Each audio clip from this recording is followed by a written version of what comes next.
Salut à tous, alors vous connaissez bien ma chance, hein, vous la connaissez avec les Sarah, ma chance, d'accord? Parce que là je vais vous raconter un truc, c'est incroyable. Je viens tout juste d'aller chercher ma voiture, je viens de l'acheter au gars, je viens de repartir de chez le gars, j'ai fait 100 km, j'ai un injecteur qui a claqué. Voilà, j'ai envie de crever, hein, c'est tout. Putain, même les voitures, elles me détestent, mais qu'est-ce que je voulais que je vous dise?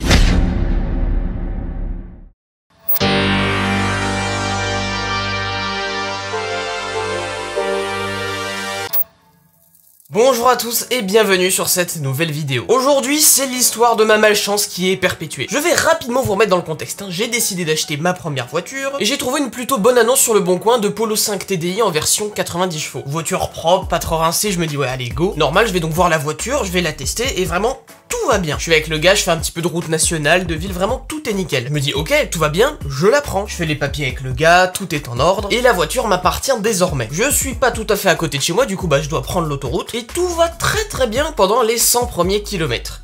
Jusqu'à ce que ce voyant clignote. Alors moi je me dis un truc, c'est un voyant qui d'habitude signifie attends, le moteur chauffe, démarre pas tout de suite. Sauf que ça fait littéralement 1 heure que je roule, le moteur il doit être chaud non? Et puis là je sens une perte de puissance et la voiture elle décélère toute seule. Je pense que le seum se lisait sur mon visage à ce moment là. Et donc je me suis arrêté sur cette fameuse bande d'arrêt d'urgence que vous avez vu au début de la vidéo. Par chance j'avais quand même avec moi un petit lecteur OBD Wi-Fi qui se connecte au téléphone que j'ai branché directement à la voiture. Et j'ai pu lire les codes d'erreur de l'ordinateur de la voiture grâce à mon téléphone. Et là je lis quoi? Injecteur 4, cylindre 4, blablabla, enfin bref. En gros, j'ai très vite compris que l'injecteur de gasoil numéro 4, il était claqué. Donc dépanneuse, tous ces trucs fun, et la voiture est amenée à un garage. Entre temps, je me renseigne sur internet et je vois le prix d'un injecteur de Polo 5 TDI. Et vu que je venais d'acheter la voiture et que j'avais réellement plus un rond, il fallait que je trouve une solution. Et du coup, le soir, en arrivant chez moi, eh bien, je tombe sur ceci. Vos injecteurs reconditionnés à neuf par notre entreprise Diesel Fix Neues. Nous reconditionnons tout type d'injecteurs comme s'ils étaient neufs. Et tout ça pour seulement le quart du prix. Car oui, c'était un lot de 4 injecteurs. Donc c'est quasiment le prix d'un injecteur neuf, mais pour 4. Et je me suis dit que si cet injecteur avait claqué au bout de 150 000 km, les 3 autres ils allaient pas tarder à suivre. Du coup j'ai simplement pris la décision de les remplacer moi-même. J'ai donc fait rapatrier la voiture chez moi et j'ai commandé ces injecteurs. Et aussi du matos pour les installer. Pour que vous compreniez mieux si vous n'y connaissez rien du tout en mécanique, je vais essayer de simplifier au maximum mon explication.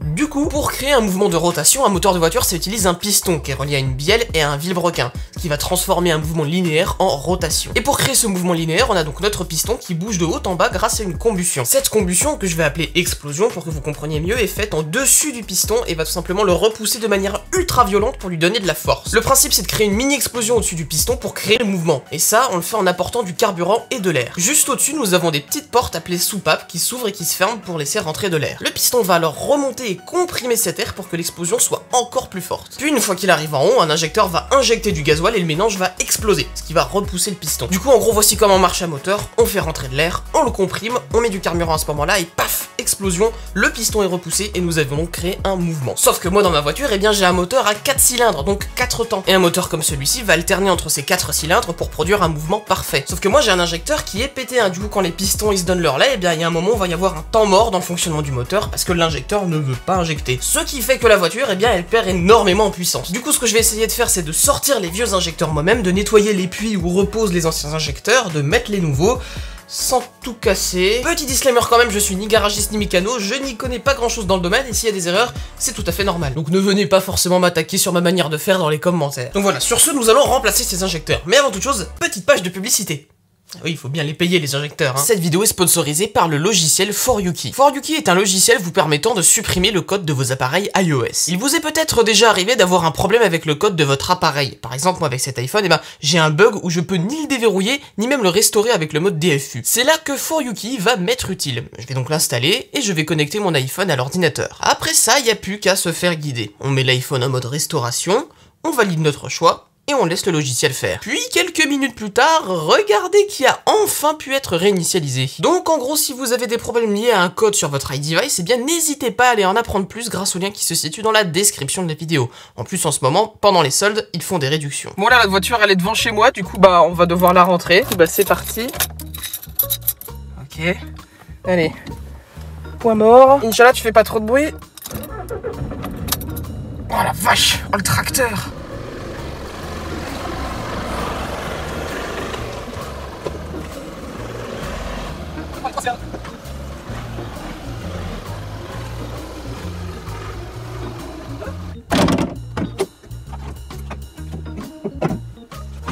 Bon, et bah du coup, nous, ce qu'on va faire, c'est qu'on va enlever les injecteurs. Et puis bah, donc déjà, on va commencer par enlever ces deux-là, parce qu'on doit les enlever les deux en même temps. Et ça, c'est chiant. Donc voilà, bah, on fait ça, quoi.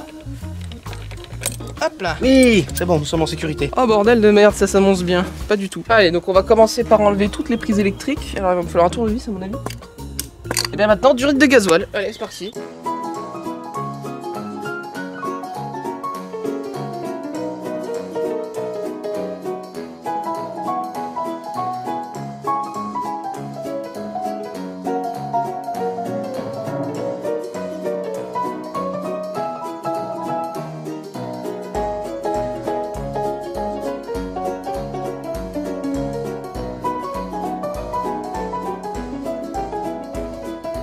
Oh, la technique de mécano du dimanche. Eh ouais, mais moi je suis malin, moi.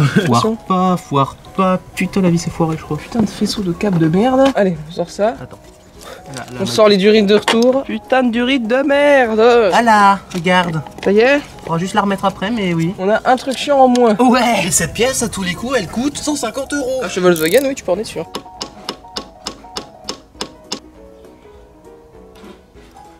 Ok, bon alors, on vient de galérer, on a limé putain la vis pour qu'elle sorte. De toute façon, on en a des en rechange. Et voilà, ça y est, on a enfin la vis qui tient ces deux injecteurs. Et on va pouvoir enfin les tirer, quoi. Hop là. Tu vas sortir de là, oui. Je demande juste de sortir. Allez, Gertman. On va sortir de là l'injecteur.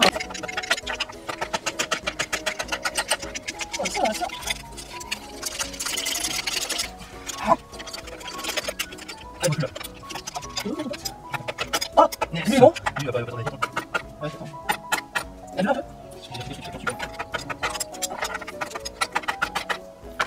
Oui. Oui. Voilà. C'est là. Oui. Oui. Ok, donc ça y est, on a enfin accès à l'intérieur du moteur. Ouh, ça a été chiant, hein. Bon voilà, on a dû faire tout ça. Là, on a nos petites durites. Et là, les enfoirés là qui m'ont fait chier, qui coûtent une blinde.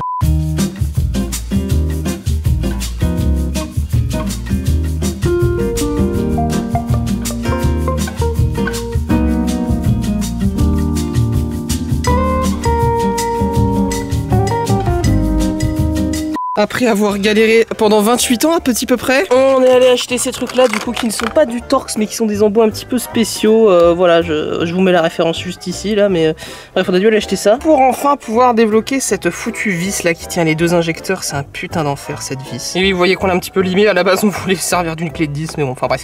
Du coup on va pouvoir enfin enlever les deux derniers injecteurs. Donc voilà, hein, pour l'instant c'est comme ça. Donc voilà, bah tiens, on va faire ça tout de suite. Alors donc on enlève une dernière fois la petite vis là. De toute façon, ne vous inquiétez pas, on en a pour remplacer. Elles sont pas niquées, celles qu'on a déjà niquées. On pourrait les remettre, hein, mais on va pas prendre le risque. Ouais, bah ouais. Surtout qu'on en a des neuves. Donc regardez, on peut vous montrer du coup notre travail d'artiste. Ouais, j'ai de l'imaille sur le doigt. Regardez, ça c'est du travail d'artiste. Putain, enfin bref. Alors du coup, pour commencer, ce qu'on va faire, c'est qu'on va gigoter les injecteurs dans leur logement. Donc voilà, ce que j'avais fait, c'est que j'avais fait baigner les injecteurs dans le WD-40 pendant plusieurs jours. Et voilà, là on va essayer de les gigoter un peu. Ah bah ils bougent, enfin un peu. Alors maillet. Ah non, oh là il sort tout seul, mais c'est incroyable.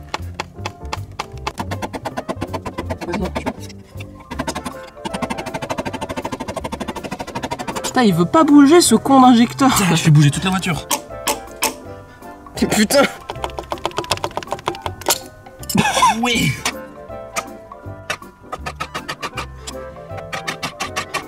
C'est pas possible.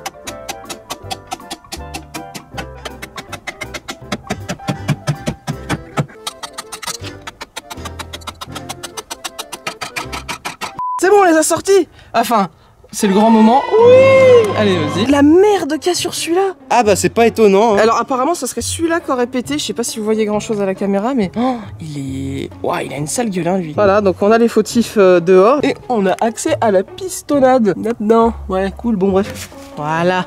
Bande de petits cons. Bon, alors maintenant ce qu'on va faire, c'est que je vais vous montrer un petit peu l'intérieur des pistons grâce à ma petite caméra endoscopique de qualité qui est juste ici. Et là du coup nous voici à l'intérieur du puits d'injecteur, voilà, qui est un peu calaminé, c'est sûr. Et là normalement, voilà, vous voyez le piston. Là on est contre le piston, donc voilà, c'est un peu encrassé. Il y a un peu de truc, là il y a un dépôt, je sais pas ce que c'est ce dépôt. C'est pas mal tout ça. Du coup là on remonte un petit peu et on va regarder, vous allez voir que le puits d'injecteur, voilà, il y a un peu de calamine et nous on va essayer d'enlever ça quand même avant de remettre les nouveaux injecteurs. Et de toute façon, là ce qu'on va faire, c'est qu'on va tout faire en timelapse parce que bah c'est que ça prend du temps en même temps de filmer, hein. Donc voilà les gars, nous on fait un timelapse, on nettoie tout, on essaie de tout remonter, surtout on essaie de tester la voiture.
Bon alors Kylian, est-ce que t'es prêt? Ça me fait à moitié pas peur. Ouais, moi j'ai très peur, sache-le. Ah, on vient de rebrancher la batterie, regardez l'heure vient de se reset.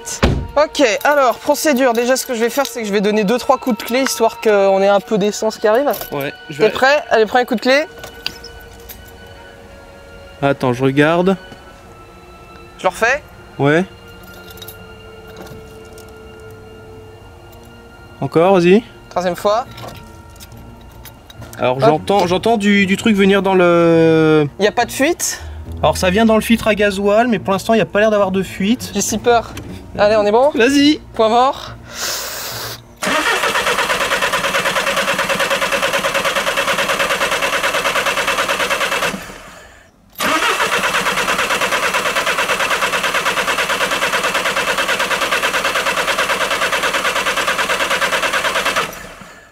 Alors attends, j'ai les bougies de préchauffage qui clignotent.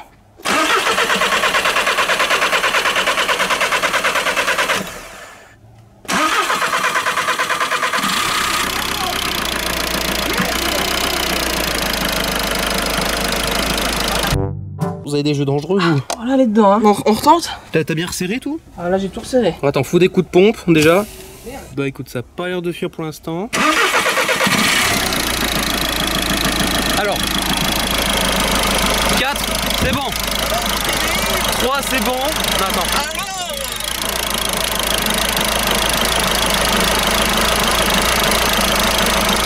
Mais il y avait un énorme problème avec la voiture. Elle broutait pas mal au ralenti et elle fumait un peu aussi. Va falloir que je vous explique tout ça. Et pour cela, eh bien, je vais tout simplement directement vous le montrer. Donc là, la voiture, elle est restée dehors toute la nuit. Le moteur, il est à quoi, 18 degrés, il est froid en gros. Et donc, je vais vous montrer ce qui se passe lors d'un démarrage à froid. Alors, ce qui va se passer, c'est que le régime du ralenti va rester genre normal pendant les premières secondes. De toute façon, vous aurez un compteur. Et puis, au bout d'un moment, il va se mettre à monter puis à faire... Bon bref, voilà, j'ai mis super bien le moteur, je sais. Bref, vous allez voir, je vais toucher à aucune pédale et je vais vraiment laisser le moteur faire ce qu'il veut. Dès qu'il va commencer un tout petit peu à chauffer, voilà, il va commencer à brouter. Mais au début, vous allez voir, ça va. Et après, je donnerai un petit coup d'accélérateur et vous allez voir qu'il marche super bien dès qu'il est en dehors de son ralenti. Donc voilà, on va regarder ça tout de suite. Ok, donc c'est parti, là, le moteur, il est froid, donc je vais le démarrer.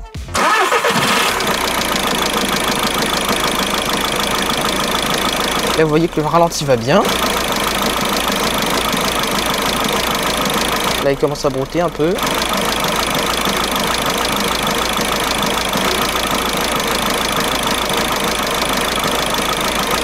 Alors déjà là, c'est pas super stable.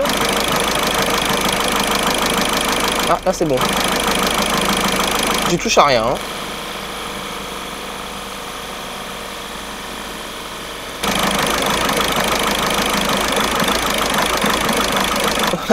Et là, je ne touche à rien du tout.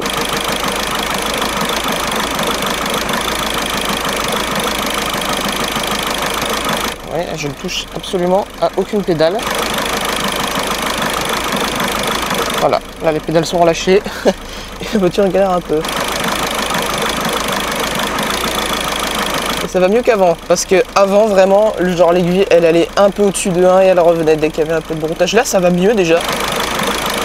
Regardez, je vais vous donner un exemple, là je vais accélérer, je vais faire exprès, et vous allez voir que les injecteurs sinon ils marchent très bien.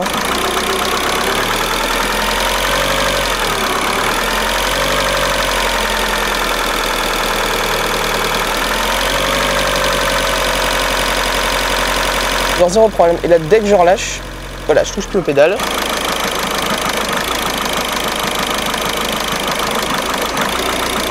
Et elle broute.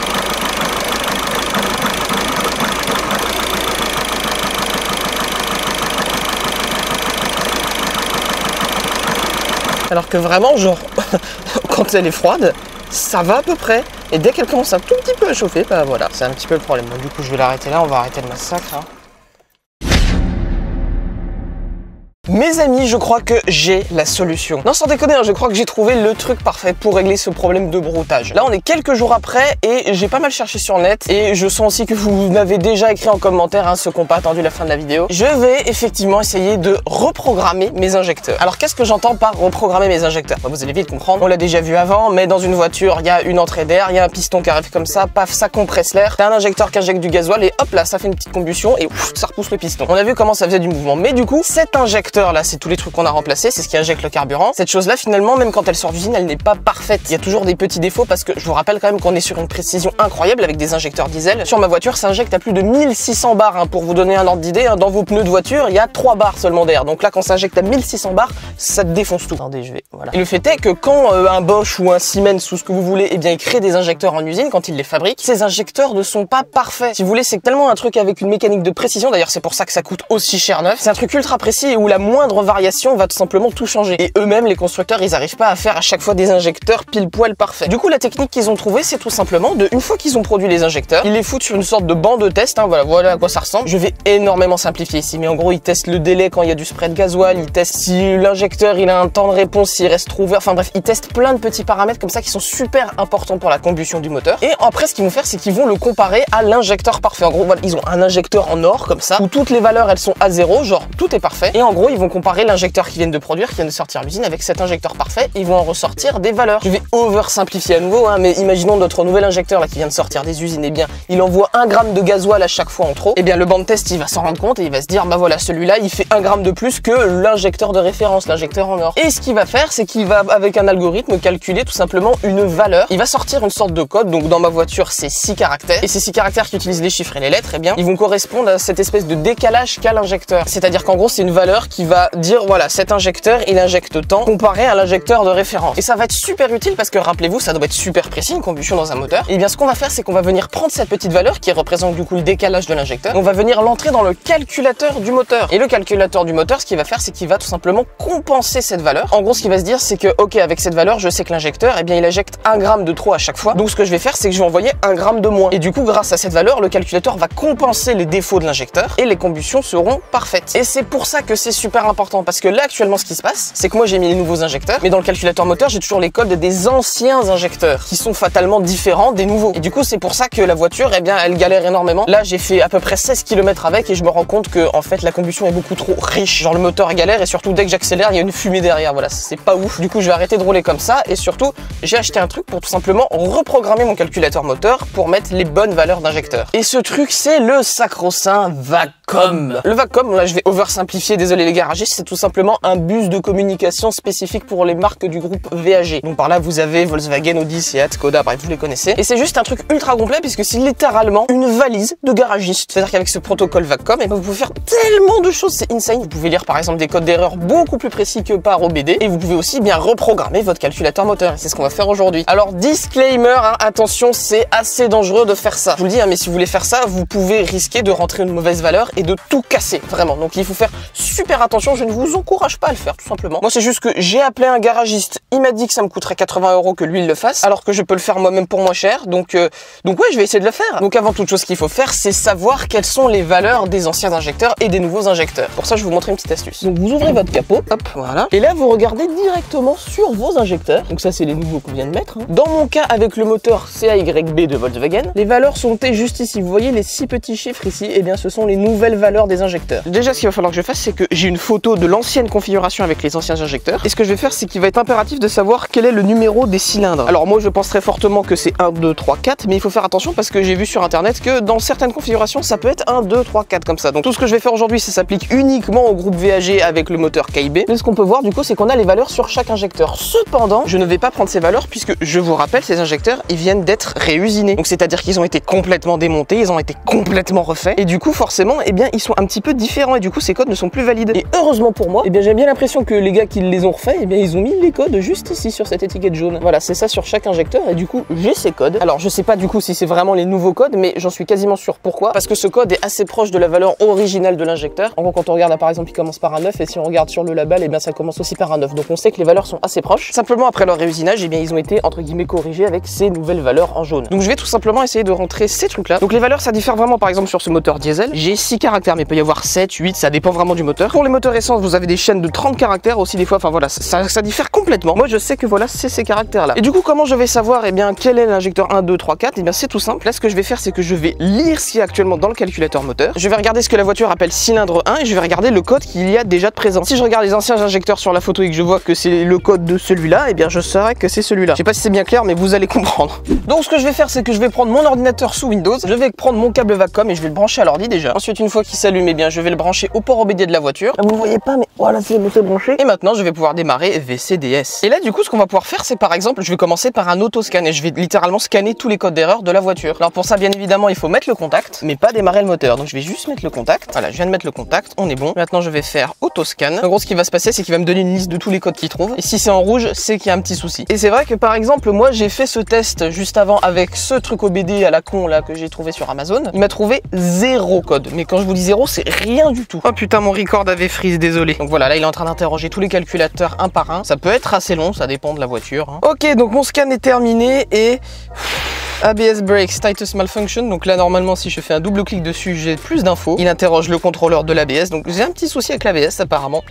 Yes. Tire Pressure Warning. Ok, donc non, ça va. Il n'y a rien de grave, hein. C'était avant, là les pressions sont refaites. Donc ok, ça c'est bon. Vous voyez, ça garde tout, hein. C'est pas mal. Hein. Ensuite Auto HVAC, bon ça on s'en fout, c'est la clim. Center Electric, c'est quoi ça? Under Voltage. Donc ok, donc la batterie apparemment a été un petit peu morte. C'est pas grave non plus. Et à part ça, bah ça a l'air bon. Donc ça c'est cool. La voiture sinon est en très bon état. Bien, donc maintenant je peux faire close et on va reprogrammer ces injecteurs. Donc pour programmer c'est très simple, je vais ici sur Select, ici on est Engine, ça interroge le CU, et là ce que je vais faire c'est que je vais faire Adaptation, et regardez ce qu'on a ici, injecteur 1, 2, 3, 4, Correction Value. Donc je vais cliquer sur injecteur 1, et là je lis, comme vous voyez c'est la valeur actuelle, et c'est donc la valeur des anciens injecteurs. Donc là moi ce que je vais faire c'est que je vais regarder sur la photo des anciens injecteurs, et je vais voir si c'est celui qui est tout à gauche ou celui qui est tout à droite. J'ai une photo où je lis 93 DEEG, est-ce que c'est ça 93 DEEG, et puis il y a un 0 à la fin. Donc c'est parfait, ça c'est l'injecteur numéro 1, c'est celui qui est tout à gauche. Je peux lire les autres pour être sûr, donc ça c'est le numéro 2. Je vois pas grand chose sur ma photo, mais je pense que je suis censé lire un truc avec 8 FJFE.